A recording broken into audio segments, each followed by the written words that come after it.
प्रणाम साथियों, मैं योगी अरुणानंद मुनि आप सभी का हार्दिक स्वागत करता हूं। आशा करता हूं आप सभी कुशल मंगल हैं।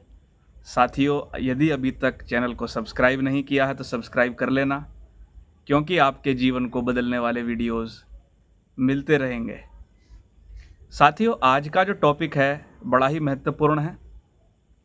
अगर आपके बच्चे आपका कहना नहीं मानते हैं, अगर आपका बच्चा बदतमीजी करता है, तोड़ फोड़ करता है, मारपीट करता है, तो ये उन माताओं के लिए वीडियो वरदान साबित होने वाला है।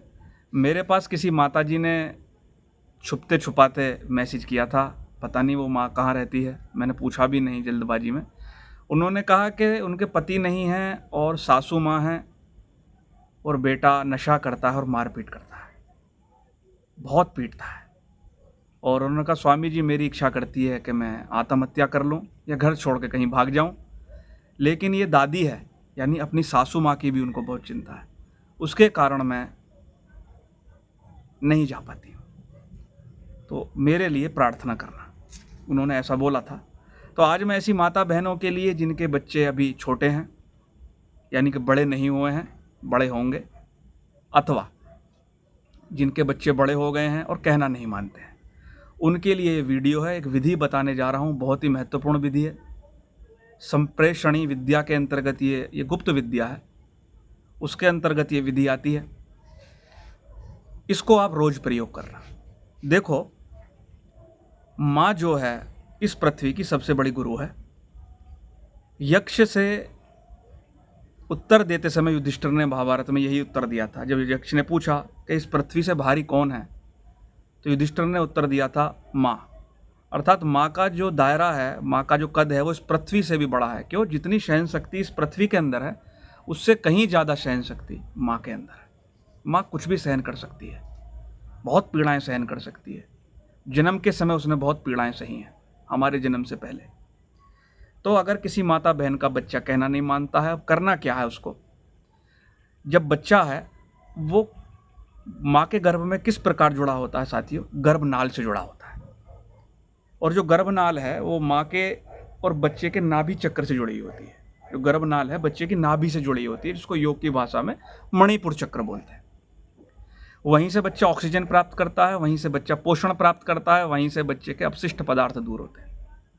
अर्थात हमारा जो माँ से पहला संबंध रहा है वो नाभि के द्वारा रहा, नाभि चक्र के द्वारा रहा। अगर किसी माँ को ये खबर मिले कि उसका बच्चा मुसीबत में है या एक्सीडेंट हो गया या कोई पीड़ा हुई है, तो माँ को सबसे पहले नाभि चक्र पे धक्का लगता है। ये बहुत बड़ा विज्ञान आपको बता रहा हूँ। और वो नाल कट भी जाती है, उसके बाद भी माँ का एक अदृश्य नाल द्वारा संपर्क हमसे रहता है।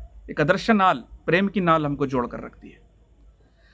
तो करना क्या है ऐसी माता बहनों को? आंख बंद करके हाथ जोड़ कर बैठ जाना है, हाथ पैर धो के कहीं भी, मंदिर में अथवा बेड पर।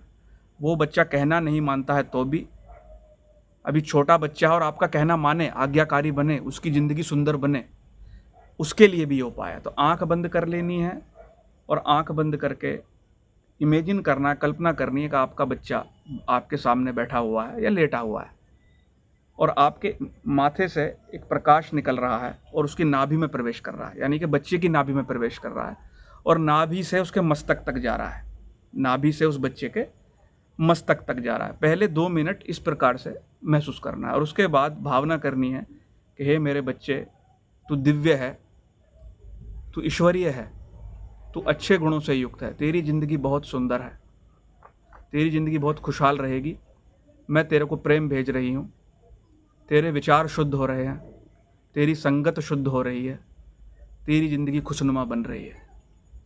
तू मुझसे प्रेम कर रहा है, पूरे परिवार से प्रेम कर रहा है, मैं तुझसे प्रेम कर रही हूँ।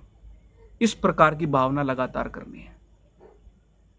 अगर बच्चा बहुत मारपीट करता है तो अपनी भाषा में प्रार्थना बना लेनी है कि इसकी बुद्धि निर्मल हो चुकी है, इसके विचार शुद्ध हो चुके हैं, यह मेरे प्रेम में पड़ चुका है, इसकी संगत बदल चुकी है, इसकी रंगत बदल चुकी है, इसकी गलत आदतें छूट गई हैं, अच्छी आदतों से युक्त हो गया है। और महसूस करना है कि वो आपको गले लगा रहा है। यानी कि आपको इस विधि में एफर्मेशंस देने हैं, भावना करनी है, कम से कम 10 मिनट रोज।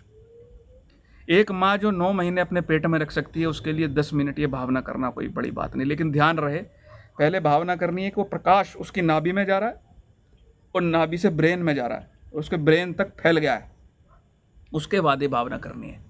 तो क्या होगा, वो अदृश्य शक्ति उसके मणिपुर चक्र से को आच्छादित करती हुई सीधा मस्तिष्क तक पहुंचेगी। और ये पत्थर पर लकीर फार्मूला है। धैर्य रखना, विचार धीरे धीरे बदलते हैं लेकिन बदल जाएगा, ये पक्की बात है। और अगर छोटे बच्चे हैं तो छोटे बच्चों के लिए 5-5 मिनट ये भावना जरूर करना, और आप देखना आपका बच्चा कभी आपको दुखी नहीं करेगा ज़िंदगी में। इतना आप करना। इस संदर्भ में कोई कन्फ्यूज़न हो, कोई बात हो तो कमेंट बॉक्स में पूछ लेना। साथियों, मैं आपके मंगल की कामना करता हूँ, आपकी ज़िंदगी खुशी से भरी रहे, आपकी मनोकामनाएं पूरी हों। वीडियो पसंद आए तो लाइक करना, शेयर करना, चैनल को सब्सक्राइब करना ताकि ऐसे वीडियोज़ आपको प्राप्त होते रहें। ओम।